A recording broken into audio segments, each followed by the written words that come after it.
بالله ويا ولينتهي یعنی لیترک التفکر فيه خپل تفکر پریدا.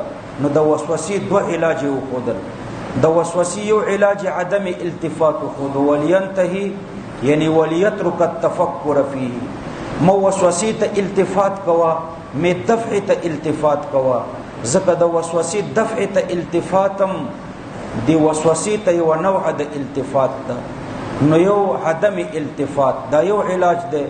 اعوذ بالله بل علاج ده. نور احادیثو کې نور علاجونه ذکر شوي دي لکه عقیده د معافی، دارنګي امنت بالله لوستل، دارنګي کلمه د توحید لوستل چې لا اله الا الله ده، دارنګي معوذتین لوستل، دارنګي د سوره بقره لوستل، دارنګي د امن الرسول لوستل، دارنګي د الله ډیر ذکر کول، دارنګي همیشه په اودس کې پاتې کېدل. نو نورم ډیر علاجونه راغلي دي. خو دوه علاج دلته ذکر شو، یو د اعوذ بالله لوستل او بل عدم التفات. وعنه قال